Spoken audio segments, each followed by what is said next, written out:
Hi all, welcome to I plus. ഞാൻ വിഷ്ണു പുഷ്പരാജ്. അപ്പോൾ നമ്മൾ ഇന്നത്തെ ക്ലാസ്സിൽ ഡിസ്കസ് ചെയ്യാൻ പോകുന്നത് നമ്മുടെ പ്രീവിയസ് ഇയർ ക്വസ്റ്റ്യൻ ആണ് കേട്ടോ. നമുക്കൊരു 10ഓളം പ്രധാനപ്പെട്ട പ്രീവിയസ് ഇയർ ക്വസ്റ്റ്യൻസ് നമുക്ക് ഈ ഒരു ക്ലാസ്സിൽ ഡിസ്കസ് ചെയ്യാം. ഓക്കെ, നമുക്ക് ഒന്നാമത്തെ ക്വസ്റ്റ്യൻ നോക്കാം. ക്വസ്റ്റ്യൻ പറഞ്ഞത് എന്താണ്? The maximum number of members in the committee of primary cooperative society. ഇപ്പോൾ എന്താണ് പ്രാഥമിക തലത്തിൽ വരുന്ന പ്രാഥമിക തലം. അപ്പോൾ പ്രൈമറി സഹകരണ സംഘങ്ങളുടെ കമ്മിറ്റിയിലെ മാക്സിമം എത്ര വരെ നമ്പേഴ്സ് ആകാം, എത്ര പേരെ വരെ മാക്സിമം ആക്കാമെന്ന് ഇരിക്കുക. അപ്പോൾ സെക്ഷൻ 28 ഈ അപ്പോയിൻമെന്റ് ഓഫ് കമ്മിറ്റിയെ കുറിച്ച് പറയുന്നത് അല്ലേ. അപ്പോയിൻമെന്റ് ഓഫ് കമ്മിറ്റിയെ അപ്പോയിന്റ് ചെയ്യുക എന്ന് പറയുക. ഇലക്ഷനിലൂടെയാണ് കമ്മിറ്റിയെ തിരഞ്ഞെടുക്കുന്നത് അല്ലേ. സംഘത്തിന്റെ ജനറൽ ബോഡിയാണ് കമ്മിറ്റിയെ തിരഞ്ഞെടുക്കുക. ജനറൽ ബോഡിയിലെ എ ക്ലാസ് മെമ്പേഴ്സ് വോട്ട് ചെയ്താണ് കമ്മിറ്റി മെമ്പേഴ്സിനെ തിരഞ്ഞെടുക്കുക. ഇവിടെ പറയുന്നത് maximum number of members in the committee of primary സംഘം അല്ലെ. പ്രൈമറി സംഘം എന്ന് പറഞ്ഞാൽ പ്രാഥമിക തലത്തിൽ പ്രവർത്തിക്കുന്ന സംഘം എന്നറിയും. നമുക്ക് നോക്കാം. ആദ്യം നമ്മൾ മനസ്സിലാക്കണം, പ്രൈമറി സംഘങ്ങളിലെ കമ്മിറ്റിയുടെ സ്ട്രെങ്ത് കേട്ടോ. പ്രൈമറി സംഘങ്ങളുടെ കമ്മിറ്റിയുടെ സ്ട്രെങ്ത് എന്ന് പറയുന്നത് മിനിമം 7 മാക്സിമം എത്രയാണ്? ഓപ്ഷൻ എ പറയുന്നു 15, ഓപ്ഷൻ ബി പറയുന്നു 11, ഓപ്ഷൻ സിയിൽ പറയുന്നു എത്രയാണ്? 9, ഓപ്ഷൻ ഡി പറയുന്നു 7. അപ്പം മാക്സിമം ആണ് കേട്ടോ. അപ്പം ഞാൻ മനസ്സിലാക്കി വെക്കുക, മിനിമം 7 മാക്സിമം എത്രയാണ്? 15. 7 മുതൽ 15 വരെ. മിനിമം 7 പേര് ഉണ്ടായിരിക്കണം, മാക്സിമം 15 പേര് ഉണ്ടായിരിക്കണം. ഇതാണ് പ്രൈമറി സംഘങ്ങൾ. ഇനി മറ്റ് സംഘങ്ങൾ, അതർ സൊസൈറ്റീസ്, മറ്റ് സംഘങ്ങളിലെ മിനിമം സെയിം തന്നെയാണ്. ഇവിടെ മിനിമം 7 മതി, പക്ഷേ മാക്സിമം എത്രയാണ്? ഇവിടെ 21 വരെ മാക്സിമം ആകാം കേട്ടോ. ഓർത്ത് നോക്കുക, പ്രൈമറി സംഘങ്ങളുടെ കമ്മിറ്റിയുടെ സ്ട്രെങ്ത് 7 to 15. ഇനി അപ്പെക്സ് സംഘങ്ങൾക്ക് ആണെങ്കിൽ അതർ സംഘങ്ങൾ എത്രയാണ്? 7 to 21 എന്ന് ഓർത്ത് വെച്ചേക്കുക. രണ്ടിടത്തും മിനിമം സെയിം തന്നെയാണ് അല്ലേ. മിനിമം 7 ആണ്. ഇപ്പൊ പ്രൈമറി 15, പ്രൈമറി സംഘം 15 പേരെന്ന് ഓർത്ത് വെച്ചേക്കുക. പിന്നെ ഇവിടെ സബ് ഡിവിഷൻ ഒക്കെ വരുന്നുണ്ട്. നിക്ഷേപ മണ്ഡലം വരുന്നുണ്ട്, SC ST വരുന്നുണ്ട്, വിമൻസിൻ്റെ അല്ല വനിതാ മണ്ഡലം വരുന്നുണ്ട്, 40 വയസ്സിൽ താഴെയുള്ള യൂത്തിന് വേണ്ടി മണ്ഡലങ്ങളൊക്കെ വരുന്നുണ്ടെന്ന് അറിയാം. അപ്പോൾ അതിനെപ്പറ്റി വിശദമായിട്ട് നമുക്ക് സെക്ഷൻ 28 വളരെ വിശദമായിട്ട് പറയാനുള്ളത് കേട്ടോ. ഓക്കെ, 28 അപ്പോയിൻമെന്റ് ഓഫ് കമ്മിറ്റീസിൽ പറയുന്നുണ്ട് എന്താണ് കമ്മിറ്റി, എന്താണ് അവരുടെ ഡ്യൂട്ടീസ് ഒക്കെ പറയുന്നുണ്ട്. അതൊന്ന് മനസ്സിലാക്കി പോകണം. അപ്പോൾ ഇവിടുത്തെ ആൻസർ എത്രയാണ് വരിക? ഇവിടെ ആൻസർ വരുന്നത് 15 കേട്ടോ. എത്രയാണ്? 15 ആണെന്ന് ഓർത്ത് വെച്ചു. ഇവിടുത്തെ ആൻസർ വരുന്നത് 15 ആണെന്ന് ഓർത്ത് വെച്ചു കേട്ടോ. 15 അംഗങ്ങളാണെന്ന് ഓർത്ത് വെക്കാം. മാക്സിമം നമ്പർ 15 എന്ന് ഓർത്ത് വെക്കാം. മറ്റ് സംഘങ്ങളാണെങ്കിൽ 21. ഓക്കെ, അടുത്ത ക്വസ്റ്റ്യൻ പറയുകയാണ്, which one of the following bank അല്ലെ, which one of the following bank is not covered under banking ombudsman scheme 2006. അപ്പൊ താഴെ പറയുന്നതിൽ ഏത് സംഘമാണ് അല്ലെ നോട്ട് കവേർഡ് എന്നാ, ഉൾപ്പെടാത്തതാണേ. നോട്ട് കവേർഡ്, ഈ വാക്ക് ഓർത്തോണം. ക്വസ്റ്റ്യൻ വായിക്കുമ്പോൾ നമ്മൾ ക്ലിയർ ആയിട്ട് വായിക്കണം. എന്നാണ് which one of the following banks is not covered under the banking ombudsman scheme 2006. Option എയിൽ പറയുന്നു ഷെഡ്യൂൾഡ് കൊമേഴ്ഷ്യൽ ബാങ്ക്, ഓപ്ഷൻ ബിയിൽ പറയുന്നു സ്റ്റേറ്റ് കോഓപ്പറേറ്റീവ് ബാങ്ക്, ഓപ്ഷൻ സിയിൽ പറയുന്നു ഷെഡ്യൂൾഡ് പ്രൈമറി കോഓപ്പറേറ്റീവ് ബാങ്ക്സ് അല്ലേ. ഇവിടെ അർബൻ കോഓപ്പറേറ്റീവ് ബാങ്ക് എടുത്ത് പറയുന്നുണ്ട്. ഓപ്ഷൻ ഡി പറഞ്ഞു റീജിയണൽ റൂറൽ ബാങ്ക് അല്ലേ. ഓർത്ത് വെച്ചേക്കുക, ബാങ്കിങ് ഓംബുഡ്സ്മാനിൽ ഉൾപ്പെടാത്തത് ഏതാണ് ഉൾപ്പെടാത്തത്? സ്റ്റേറ്റ് കോഓപ്പറേറ്റീവ് ബാങ്ക്സ് കേട്ടോ. സ്റ്റേറ്റ് കോഓപ്പറേറ്റീവ് ബാങ്ക്സ് എന്താണ്? ആ ബാങ്കിങ് ഓംബുഡ്സ്മാന്റെ പരിധിയിൽ വരുന്നില്ല. ഓക്കെ, സ്റ്റേറ്റ് കോഓപ്പറേറ്റീവ് ബാങ്ക്സ് വരുന്നില്ല. ഓക്കെ, അടുത്ത ക്വസ്റ്റ്യൻ ആണ്, casual vacancy of an elected member of the committee shall be filled up by nomination by the committee out of the same class of members if the term of the office of the board is. Option എയിൽ പറയുന്നു less than, നോക്കണം, ഇത് മനസ്സിലാക്കണം കേട്ടോ. ഞാൻ വളരെ വിശദമായിട്ട് പറഞ്ഞു തരാം. ഓപ്ഷൻ എയിൽ പറയുന്നു less than 4 years, option B പറയുന്നു ലെസ് ദാൻ 3 years, ഓപ്ഷൻ സിയിൽ പറയുന്നു more than half of its original time, and option ഡിയിൽ പറഞ്ഞു less than half of its original time. അതായത് ഇപ്പം നമുക്ക് നോക്കാം, ഒരു കമ്മിറ്റി 15 പേരടങ്ങുന്ന ഒരു കമ്മിറ്റിയാണെന്ന് വിചാരിക്കുക കേട്ടോ. 15 പേരടങ്ങുന്ന കമ്മിറ്റിയെ നമ്മൾ അപ്പോയിൻമെന്റ് ചെയ്തു. ഇപ്പം ജനുവരി 1 ജാനുവരി 2025 അന്ന് നോക്കുക കമ്മിറ്റി അപ്പോയിന്റ് ചെയ്തു കേട്ടോ. ഓക്കെ, 2005 ഓർത്ത് വെച്ച് കമ്മിറ്റി അപ്പോയിന്റ് ചെയ്തു. ഇനി പറയാണ്, ഇവിടെ ഒരു ക്യാഷ്വൽ വേക്കൻസി വരുവാണ്. Casual vacancy of an elected member. ഇവിടെ ഒരാൾ മരണപ്പെടുകയാണ്. പിന്നെ എത്ര പേരുണ്ട്? 14 പേരുണ്ട് അല്ലേ. 15 അംഗ കമ്മിറ്റി ആയിരുന്നു. കമ്മിറ്റിയിലെ ഒരാൾ മരിച്ചു, കമ്മിറ്റി അധികാരമൊക്കെ ഏറ്റതിനു ശേഷം ഒരാൾ മരണപ്പെട്ടു. അങ്ങനെ മരണപ്പെട്ട് കഴിയുമ്പോൾ നോക്കി ഇവിടെ ഈ വന്ന വേക്കൻസി 15 പേരിൽ ഒരാൾ പോയി അല്ലെ, ഒരാൾ മരണപ്പെട്ടു, പിന്നെ എത്രയാണ് 14 പേരേ ഉള്ളൂ. ദാറ്റ് മീൻസ് ഇവിടെ ഒരു വേക്കൻസി കിടപ്പുണ്ട്, ഒരു വേക്കൻസി കിടപ്പില്ലേ, ഇതൊരു കാഷ്വൽ വേക്കൻസി എന്ന് പറയും. ഇതൊരു വേക്കൻസിയാണ്. ഇത് നമുക്ക് രണ്ട് രീതിയിൽ മനസ്സിലാക്കണം. കമ്മിറ്റിയുടെ കാലാവധി ആദ്യം നമ്മൾ ഓർക്കണം. കമ്മിറ്റിയുടെ കാലാവധി എന്ന് പറയുന്നത് 5 വർഷമാണ്. ഓക്കെ, കമ്മിറ്റിയുടെ കാലാവധി 5 years from the date of election. ഇലക്ഷൻ്റെ അന്ന് മുതൽ 5 വർഷത്തേക്കാണ് ഒരു കമ്മിറ്റിയുടെ കാലാവധി എന്ന് ഓർത്ത് വെച്ചേക്കുക. 15 അംഗ കമ്മിറ്റിയാണ്, ഒരാൾ മരണപ്പെട്ടു, ഇപ്പോൾ 14 പേരേ ഉള്ളൂ. ഇപ്പോൾ അവിടെ ഒരു കാഷ്വൽ വേക്കൻസി വന്നു. അപ്പോൾ പറയണം, ഈ കാഷ്വൽ വേക്കൻസി എങ്ങനെയാണ്? Shall be filled up by nomination by the committee out of the same class of members if the term of office of the bodies. അപ്പം നമുക്ക് ഇങ്ങനെ ക്വസ്റ്റ്യൻ കേട്ടാൽ നമുക്ക് മനസ്സിലാവില്ല. മനസ്സിലാകുമോ? ഇല്ല. അപ്പം നമുക്ക് കാര്യങ്ങൾ നോക്കാം. കമ്മിറ്റി അധികാരമേറ്റ് 2025 ജനുവരി 1 കമ്മിറ്റി അധികാരമേറ്റ് കഴിഞ്ഞാൽ ഇപ്പൊ ഓർക്കാം, ഇപ്പൊ 2026 ജനുവരി 1 ആകുമ്പോൾ 1 വർഷം, 27 ആകുമ്പം എത്രയാണ്? 26 ആകുമ്പോൾ 1 വർഷം, 27 ആകുമ്പോൾ 2 വർഷം, 28 ആകുമ്പോൾ 3 വർഷം, 29 ആകുമ്പോൾ 4 വർഷം അല്ലേ? 1, 2, 3, 4, 2030 ആകുമ്പോൾ 30 ജനുവരി 1 ആകുമ്പോൾ 5 വർഷം പൂർത്തിയാകും അല്ലേ? 2006 ആകുമ്പോൾ 1 വർഷം, 2026 ആകുമ്പോൾ 1 വർഷം, 26 ജനുവരി 1 ആകുമ്പോൾ 1 വർഷം, 2027 ആകുമ്പോൾ 2 വർഷം തികയുന്നു, 28 ആകുമ്പോൾ 3, 29 ആകുമ്പോൾ 4, 30 ജനുവരി 1 ആകുമ്പോൾ 5 വർഷം തികയാണെന്ന് വിചാരിച്ചേക്കുക. അപ്പോൾ പറയുകയാണ്, കമ്മിറ്റി വന്നു, 5 വർഷം കാലാവധി, ഒരാൾ മരണപ്പെട്ടു. ഈ മരണപ്പെടുന്ന സമയം ഞാൻ ഉദാഹരണം പറഞ്ഞു, മരണപ്പെട്ടു, അപ്പോൾ കാഷ്വൽ വേക്കൻസി വരും. എന്നാണ് ഇദ്ദേഹം മരണപ്പെടുക എന്ന് നോക്കണം ആദ്യം. അതായത് ഇനി കമ്മിറ്റിയുടെ കാലാവധി പകുതിയിലധികം ഉണ്ടെങ്കിൽ, മനസ്സിലാക്കണം കേട്ടോ, കമ്മിറ്റിയുടെ കാലാവധി ഇപ്പം ഓർത്ത് വെക്കണം. ഒരു കാഷ്വൽ വേക്കൻസി വരികയാണെങ്കിൽ നമ്മൾ ആദ്യം നോക്കുന്നത് ഇനിയുള്ള കമ്മിറ്റിയുടെ കാലാവധി, അതായത് മരണ ദിവസം മുതൽ ഇനി കമ്മിറ്റിയുടെ കാലാവധി നോക്കും. അതായത് ഒരാൾ മരണപ്പെട്ടിട്ട് ഇനിയും കമ്മിറ്റിയുടെ കാലാവധി പകുതിയിലധികം ഉണ്ടെങ്കിൽ, അങ്ങനെ തന്നെ മനസ്സിലാക്കണം. പകുതി എന്ന് പറഞ്ഞാൽ 5 വർഷമാണ് കമ്മിറ്റിയുടെ കാലാവധി, 2.5 വർഷമാണ് പകുതി എന്ന് പറയുക. ഇതിൽ കൂടുതലാണ് ഇനിയുള്ള കാലാവധി എങ്കിൽ, അതായത് ഒരു കാഷ്വൽ വേക്കൻസി ഉണ്ടാകുന്ന സമയത്ത് കമ്മിറ്റിയുടെ കാലാവധി പകുതിയിൽ കൂടുതലാണെങ്കിൽ അവിടെ നമ്മൾ എന്ത് ചെയ്യും? പകുതിയിൽ കൂടുതലാണെങ്കിൽ അവിടെ ഇലക്ഷൻ നടത്തും. എന്നാൽ പകുതിയിൽ കുറവാണെങ്കിൽ അവിടെ നിലവിലുള്ള ഈ 14 പേർക്ക് എന്ത് ചെയ്യാം? ഈ ഒരാളെ നോമിനേറ്റ് ചെയ്യാം. മനസ്സിലാക്കി തരാം. അതായത് കമ്മിറ്റിയുടെ അധികാരമേറ്റ് 3 വർഷം, 5 വർഷം കമ്മിറ്റിയാണല്ലോ, 5 വർഷമാണ് കാലാവധി. കമ്മിറ്റി അധികാരമേറ്റ് 3 വർഷത്തിന് ശേഷം 3 വർഷമായപ്പോഴത്തേക്കും ഒരാൾ മരണപ്പെട്ടു. 3 വർഷം കമ്മിറ്റിയിൽ അധികാരമേറ്റ് കമ്മിറ്റി വന്ന് 3 വർഷമായപ്പോൾ ഒരാൾ മരണപ്പെട്ടു. ഇനി ബാക്കി 2 വർഷം ബാലൻസ് ഉള്ളത് 2 വർഷം ഇനി കിടപ്പുണ്ട്. ഈ 2 വർഷം എന്ന് പറയുമ്പോൾ കമ്മിറ്റിയുടെ കാലാവധിയുടെ പകുതിയിൽ കൂടുതലാണോ കുറവാണ്? കമ്മിറ്റിയുടെ കാലാവധി 5, അതിന്റെ പകുതി 2.5 അല്ലേ? കമ്മിറ്റിയുടെ കാലാവധി 5, അതിന്റെ പകുതി 2.5. ഇതിൽ കൂടുതലാണോ? അല്ല, 2.5 വർഷം ഇല്ല, ഇനി 2 വർഷമേ ഉള്ളൂ. 2.5 വർഷത്തിൽ 2.5 പകുതി. അതിൽ കുറവാണെങ്കിൽ, അതായത് 2 വർഷം ഇനി മിച്ചമുള്ളതെങ്കിൽ ഇവിടെ എന്ത് ചെയ്യാൻ പറ്റും? നോക്കിയേ, ഇവിടെ എന്ത് ചെയ്യാൻ പറ്റും? ഇവിടെ നമുക്ക് അവർക്ക് നോമിനേറ്റ് ചെയ്യാം. അതായത് അവിടെ ഇനി ഇലക്ഷൻ നടത്തണ്ട. അതേസമയം കമ്മിറ്റി അധികാരമേറ്റു. ഓക്കെ, 1 വർഷം കഴിഞ്ഞപ്പോൾ ഒരാൾ മരണപ്പെട്ടു. കമ്മിറ്റി അധികാരമേറ്റ് 1 വർഷം കഴിഞ്ഞപ്പോൾ ഒരാൾ മരണപ്പെട്ടെന്ന് വിചാരിക്കുക. 1 വർഷം കഴിഞ്ഞപ്പോൾ ഒരാൾ മരണപ്പെട്ടു.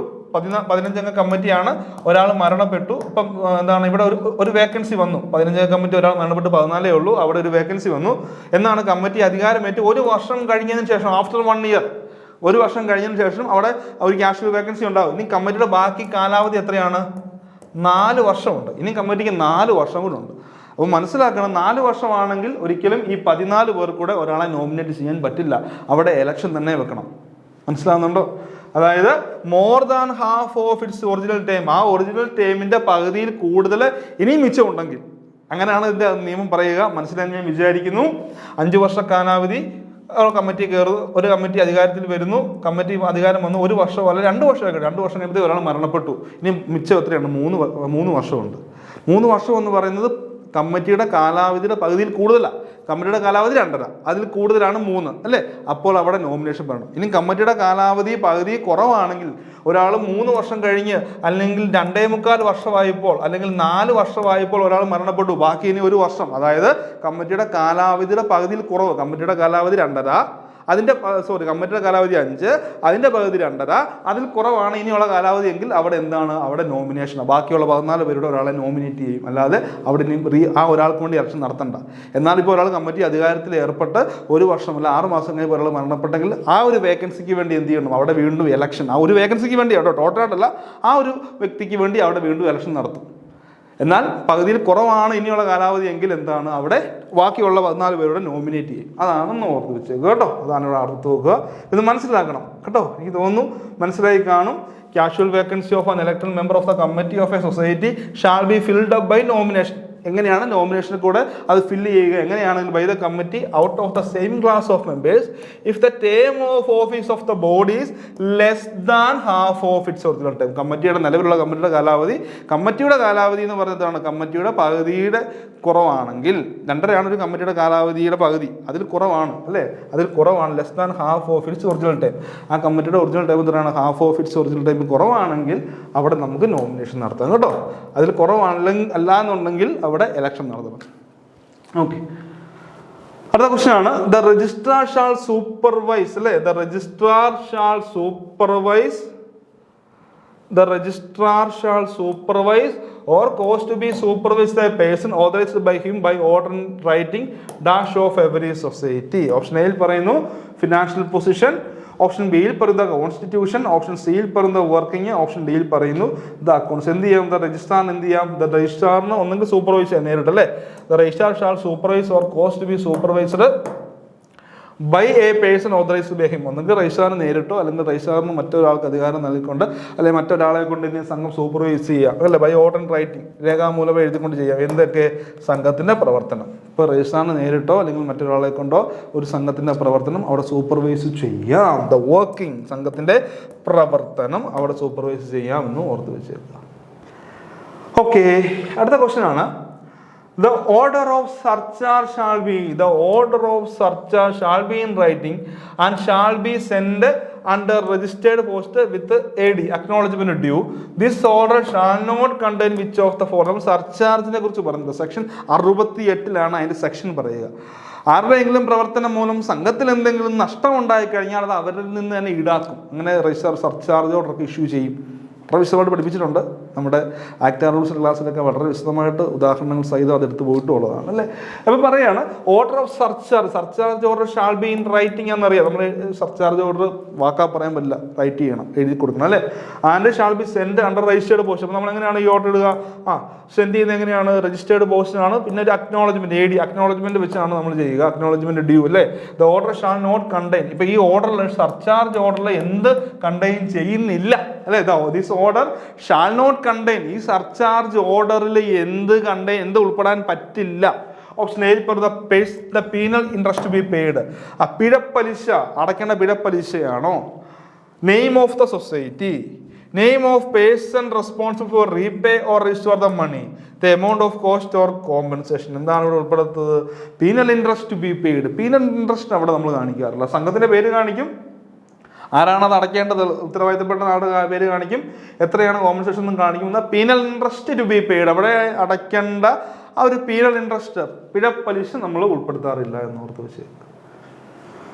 അടുത്ത ക്വസ്റ്റ്യൻ ആണ് which of the following business shall not be transacted at the first general body meeting. സംഘത്തിന്റെ ആദ്യ പൊതുയോഗം അല്ലെ. Which of the following business shall not be transacted at the first general body meeting of a society. ഒരു സംഘത്തിന്റെ ആദ്യത്തെ പൊതുയോഗത്തിൽ നമ്മൾ transact ചെയ്യാത്ത കാര്യം, നോട്ട് ബി അല്ലേ, നമ്മൾ ചർച്ച ചെയ്യാത്ത എന്തായിരിക്കും.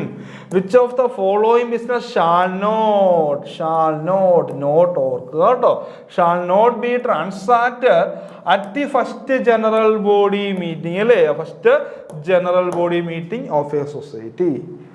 സംഘത്തിന്റെ ആദ്യത്തെ പൊതുയോഗത്തിൽ ഉൾപ്പെടാത്തത്, ചർച്ച ചെയ്യാത്തത് നോട്ട്. ഓപ്ഷൻ എ പറഞ്ഞു election of chairman for the meeting, admission of members and allotment of share, passing of budget for the working of the society for the year, amendment of bylaw. അപ്പൊ പറയാണ് മീറ്റിംഗിലെ election ചെയർമാനെ elect ചെയ്യുന്നതാണോ, അല്ലെങ്കിൽ അംഗങ്ങളുടെ അംഗത്വം നൽകുന്നതും share allot ചെയ്യുന്നതുമാണോ, passing of budget for the working of society for the വർഷത്തെ budget പാസ്സാക്കലാണോ, അമെൻമെന്റ് ഓഫ് ബൈലോ. ഇതിലേതാണ് ഉൾപ്പെടാത്തത്?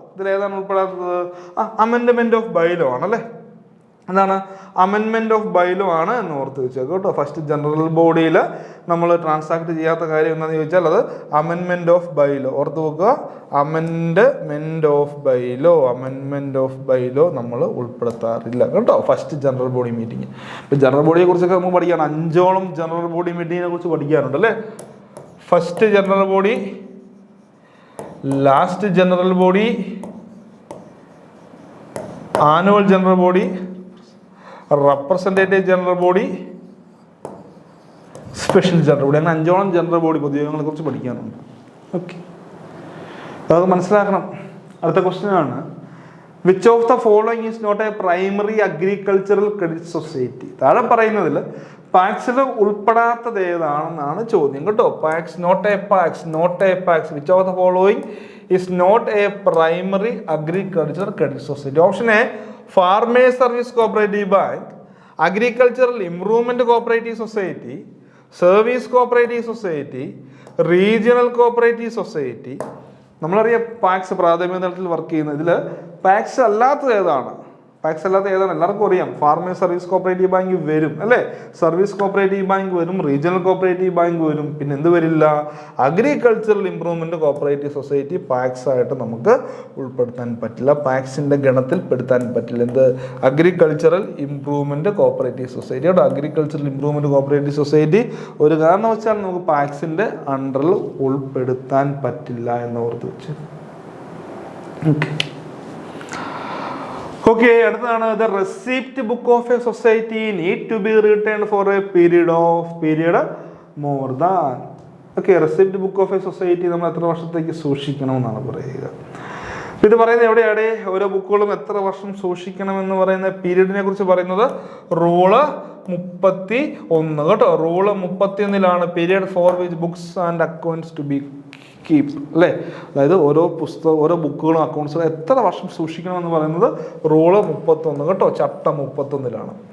അപ്പോൾ റെസിപ്റ്റ് ബുക്ക് എത്ര വർഷത്തിലേക്കാണെന്ന് നോക്കുക. ഓപ്ഷൻ എയിൽ പറയുന്നു 3 വർഷം, ഓപ്ഷൻ ബിയിൽ പറഞ്ഞു 5 വർഷം, ഓപ്ഷൻ സിയിൽ പറഞ്ഞു 10 വർഷം, ഓപ്ഷൻ ഡിയിൽ പറഞ്ഞു 12 വർഷം. 10 വർഷം റെസിപ്റ്റ് ബുക്ക് 10 വർഷമാണെന്ന് ഓർത്തത്. റെസിപ്റ്റ് ബുക്ക് 10 വർഷം. ഇപ്പം 3 വർഷമൊക്കെ വരുന്നത് എന്താണ്? ക്രെഡിറ്റ് ലിമിറ്റ് സ്റ്റേറ്റ്മെന്റ് ഒരുപാട് തവണ എടുത്ത് ചോദിച്ചിട്ടുണ്ട്. Credit limit statement 3 വർഷമാണെന്നറിയാം. പിന്നെ അങ്ങനെ കുറേ കാര്യങ്ങൾ പെർമനൻ്റ് ആയിട്ട് സൂക്ഷിക്കേണ്ടത് 3 വർഷം, 5 വർഷം, 10 വർഷം അങ്ങനെയൊക്കെ സൂക്ഷിക്കേണ്ടതുണ്ട്. അതൊക്കെ നമ്മൾ നോക്കണം കേട്ടോ. അതൊക്കെ നമ്മൾ ഒന്ന് പ്രോപ്പറായിട്ട് ചെക്ക് ചെയ്യേണ്ട കാര്യം ആവശ്യമാണ്. ആ ഒരു റൂള് 31 ചട്ടം 31. ഓക്കെ, അതിനാണ് അതിൻ്റെ പീരീഡ് പറയുക. അടുത്ത ക്വസ്റ്റ്യൻ നമുക്ക് നോക്കാം. Every society shall submit to the register annually within such time as we direct a copy of R&D statement, P&L account and balance sheet is duly certified by. ആരാണ്? എല്ലാ സംഘങ്ങളും രജിസ്ട്രാറിന്റെ മുൻപിൽ ആനുവലായിട്ട് താഴെ പറയുന്ന കാര്യങ്ങൾ സബ്മിറ്റ് ചെയ്യണമെന്ന് പറയുന്നുണ്ട് അല്ലേ. R&D receipt and disbursement statement, P&L profit and loss account, balance sheet, ഇതൊക്കെ ആര് സർട്ടിഫൈ ചെയ്തായിരിക്കണം? സംഘത്തിന്റെ കമ്മിറ്റി സർട്ടിഫൈ ചെയ്തതായിരിക്കണം കേട്ടോ. സംഘത്തിന്റെ കമ്മിറ്റി സർട്ടിഫൈ ചെയ്ത് R&Dയും പ്രോഫിറ്റ് ആൻഡ് ലോസും ബാലൻസ് ഷീറ്റൊക്കെ രജിസ്ട്രാറിന്റെ മുൻപാകെ നമ്മൾ സമർപ്പിക്കേണ്ടതാണെന്ന് ഓർത്ത് വെച്ചേക്കുക. ഓക്കെ, അടുത്ത question. Where the president decides to tender resignation, the letter of resignation shall be placed before. ഇപ്പം നമ്മുടെ സംഘത്തിന്റെ കമ്മിറ്റിയിലെ president, vice president, treasurer, committee members അങ്ങനെയൊക്കെ ഉണ്ടാവാം. അതിൽ സംഘത്തിന്റെ പ്രസിഡന്റ് റിസൈൻ ചെയ്യാൻ ആഗ്രഹിക്കുകയാണെങ്കിൽ അല്ലെ, സംഘത്തിന്റെ പ്രസിഡന്റ് റിസൈൻ ചെയ്യാൻ ആഗ്രഹിക്കുകയാണെങ്കിൽ ആ റെസിഗ്നേഷൻ ലെറ്റർ ആരുടെ മുൻപാകെയാണ് നൽകുക? ഓപ്ഷൻ എയിൽ പറയുന്നു സെക്രട്ടറി, ഓപ്ഷൻ ബി പറയുന്നു രജിസ്ട്രാർ, ഓപ്ഷൻ സി പറയുന്നു വൈസ് പ്രസിഡന്റ്, ഓപ്ഷൻ ഡി പറയുന്നു കമ്മിറ്റി. ഇവിടെ ഓർത്ത് വെക്കണം, മറ്റ് കമ്മിറ്റി അംഗങ്ങളാണെങ്കിൽ പ്രസിഡന്റിന്റെ മുൻപാകെ സമർപ്പിക്കണം. മറ്റ് കമ്മിറ്റി അംഗങ്ങളാണെങ്കിൽ പ്രസിഡന്റിന്റെ മുൻപാകെ സമർപ്പിക്കണം.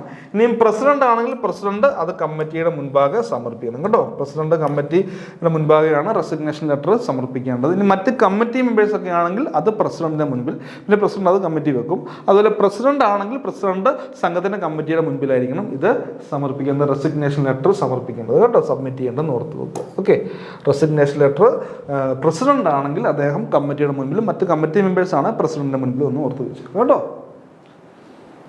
ഓക്കെ, നമ്മൾ വളരെ പ്രധാനപ്പെട്ട 10 ക്വസ്റ്റ്യൻസ് ഡിസ്കസ് ചെയ്തു. പിന്നെ നമുക്ക് എന്താണ് നമ്മുടെ CSEB എക്സാമിൻ്റെ നോട്ടിഫിക്കേഷനൊക്കെ വന്നു, എല്ലാവരും അപ്ലൈ ചെയ്ത് കാണുമെന്ന് വിചാരിക്കുന്നു. അപ്പോൾ നമുക്കിനി നമ്മുടെ പഠനം ഉഷാറാക്കണ്ടേ? അപ്ലൈ ചെയ്തു, എല്ലാ കാര്യങ്ങളും നമ്മൾ വെബിനാറിലൂടെയൊക്കെ വളരെ വിശദമായിട്ട് പറയുകയുണ്ടായി. ഇനിയും നമുക്ക് എന്താണ് ഇനി അടുത്ത ഡ്യൂട്ടി എന്ന് പറയുന്നത് എന്താണ്? ഏറ്റവും പ്രധാനപ്പെട്ട ഡ്യൂട്ടി പഠിക്കുക എന്നുള്ളതാണ് അല്ലേ? പഠിച്ച് പരീക്ഷ എഴുതി ക്വാളിഫൈ ചെയ്ത് വിജയിക്കുക ഏറ്റവും പ്രധാനപ്പെട്ട പഠനമാണ്. അപ്പോൾ പഠനത്തിലേക്ക് വേണ്ടി നമ്മൾ എന്ത് ചെയ്യുകയാണ്? നമ്മുടെ ടീം I+ കൊണ്ട് റെക്കോർഡർ ക്ലാസ്, ഒരു ആപ്പിൽ കൂടെ തന്നെ റെക്കോർഡർ ക്ലാസ്, ലൈവ് ക്ലാസ്സുകൾ, MCQ, PYQ, മോഡൽ എക്സാംസ്, അങ്ങനെ തുടങ്ങി ഒരുപാട് വളരെ നിറയെ ഫീച്ചറോടെയാണ് നമ്മൾ ഈ കോഴ്സ് ഇവിടെ ലോഞ്ച് ചെയ്തിട്ടുള്ളത് കേട്ടോ. അപ്പോൾ എല്ലാവരും നമ്മളോടൊപ്പം ജോയിൻ ചെയ്യുക, നന്നായിട്ട് പഠിക്കുക. പ്രഗത്ഭരായ അധ്യാപകരുടെ ക്ലാസ്സുകളൊക്കെ നല്ല രീതിയിൽ തന്നെ നിങ്ങൾ യൂട്ടിലൈസ് ചെയ്യുക. ഇപ്പോൾ ഇംഗ്ലീഷ്, GK, മാത്സിനൊക്കെയാണ് വളരെ ആധികാരികമായിട്ടുള്ള ക്ലാസ്സുകളാണ് നമ്മൾ പ്രൊവൈഡ് ചെയ്യുന്നത്. നമ്മുടെ സിലബസ് പ്രകാരം തന്നെ നല്ല രീതിയിൽ ക്ലാസ്സുകൾ നമ്മൾ പ്രൊവൈഡ് ചെയ്യുന്നുണ്ട്. അപ്പോൾ എല്ലാവരും നന്നായിട്ട് പഠിച്ച് വിജയിക്കുക. ഇനി ഞാൻ വീണ്ടും പറയുകയാണ്, പഠനം വേറെ ഒരു ഷോർട്ട് കട്ടും ഇല്ല. ഏറ്റവും നന്നായിട്ട് പഠിക്കുക, hard work plus smart work. Hard work ചെയ്യുക, അതിനോടൊപ്പം തന്നെ നമ്മൾ സ്മാർട്ടായിട്ടൂടെ വർക്ക് ചെയ്തെങ്കിൽ മാത്രമേ ഇന്നത്തെ കാലത്ത് നമുക്ക് വിജയിക്കാൻ പറ്റുകയുള്ളൂ കേട്ടോ. അപ്പം അങ്ങനെയെങ്കിൽ ഈ ഒരു സെഷൻ എല്ലാവർക്കും മനസ്സിലായെന്ന് വിചാരിക്കുന്നു. അടുത്ത ക്വസ്റ്റ്യൻസ് ഒക്കെയാണ് നമുക്ക് വീണ്ടും പുതിയ ക്ലാസ്സിൽ കാണാം. Okay, thank you.